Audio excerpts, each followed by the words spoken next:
Now, I do want to talk a little bit about basketball, but before we get to basketball, Sure. I mean, you have so many businesses now.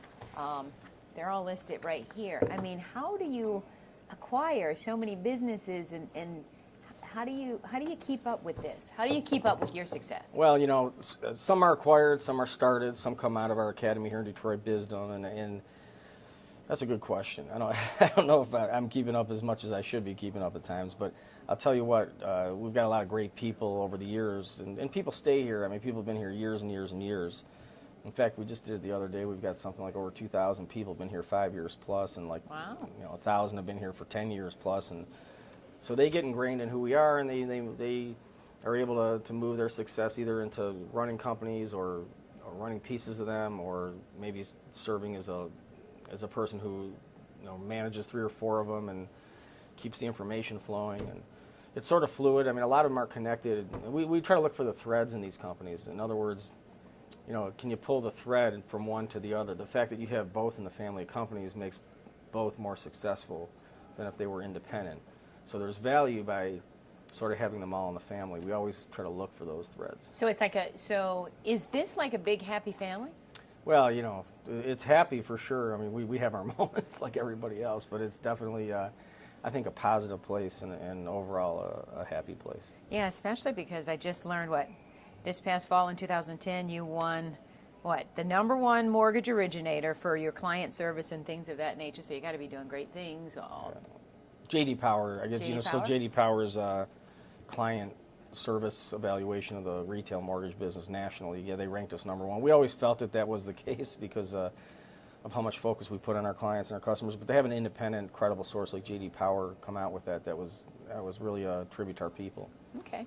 One other thing I want to bring up on this that I really think is great is the Bisdom U. I remember talking to Charles Pugh, and he was talking about a young man in Detroit who started a gym shoe company. Yeah, Jimmy Kicks, yeah. Yes, yeah. Jimmy Kicks, because of Bisdom U. Where did this idea come from? I mean, that's a great thing for the city of Detroit. Yeah, well, I always felt over the last couple of decades, again, being in and around Detroit and seeing, you can go back to the Johnson administration, the government programs and all this stuff, and although they're well-intentioned, I just don't think it's ever going to save a city or get the city on track or create wealth and growth and jobs, and I always believe that the private sector is going to have to do that. And so I've sort of had in the back of my mind that, I wonder if we can get some of these young folks who do have that entrepreneurial bug, but maybe never had the at-bat, just never got that at-bat because of where they're growing up and the area that they're in.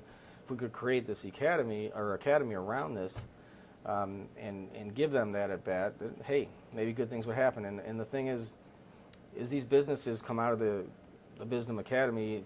The academy owns part of it, and the entrepreneur owns part of it. And the idea is that as they're successful and grow, the academy can become bigger and grow more because it becomes more wealthy as well. And it just sort of feeds on each other and feeds on itself, growth and jobs. And so we started about 4 years ago, and we've got 15 businesses up and running in the city here. The one you just mentioned is James Moore. I think he's 21 still. Is he 22 or 21 or 2? I mean, he's a special kid, and he's doing a really good job, and I have a lot of confidence in him in that business. Jimmy Kicks. Okay, now talk about what you're doing downtown. I mean, buying up these businesses and bringing your people downtown and saying you want them to live here, you want them to have fun here, you want them to help Detroit become prosperous again? Yeah, so we moved 1,700 of our folks downtown in August of last year, August 2010. And we announced recently that 2,000 more are going to come down from the suburbs. And that pretty much takes care of most of our Southeast Michigan staff team members. And so they'll all be downtown here.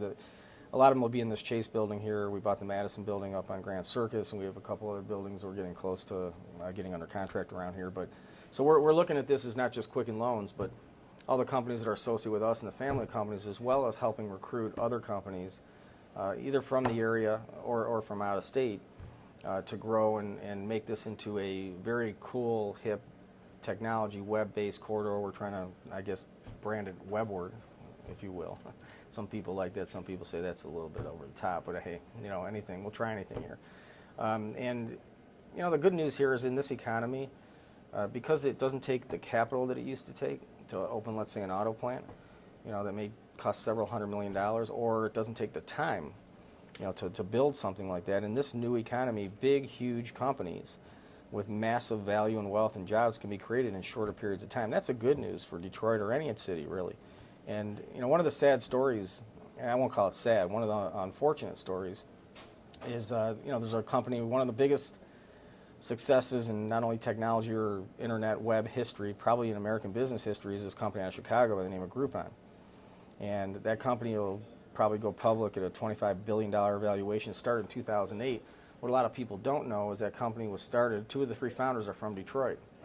And they happened to move, they went to University of Michigan, happened to move to Chicago because we didn't have what would probably be looked upon as sort of one of the places, for technology entrepreneurs to park themselves in a city downtown. So we missed that. And not only is Groupon going to have all the great stuff that goes on with Groupon, but there'll be a whole bunch of companies that come up and sprout up around them in downtown Chicago. That should have been in Detroit, and that's a shame. And so we can't miss the next one. So when I talk about Detroit and how crucial it is for the urban core in downtown to have this sort of very exciting, passionate, creative idea and business place, it's not just on attracting what exists now, but it's making sure the next big one that gets created from people who are from here, especially, it doesn't happen somewhere else.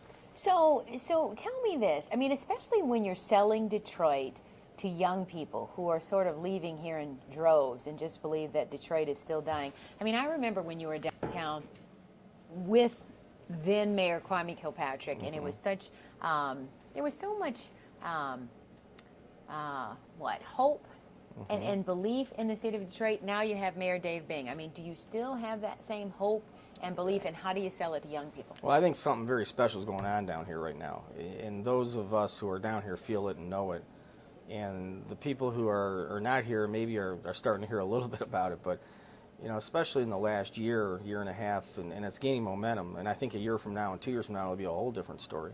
We're trying to do our part. There's certainly others doing their part, whether it's the Illich family or Carmanos or Blue Cross, who just moved or is about to move 3,500 people into the Renaissance Center. The Renaissance Center is full. Did you know that? I didn't. It's full. The Chase building here will be full. CompuWare is full.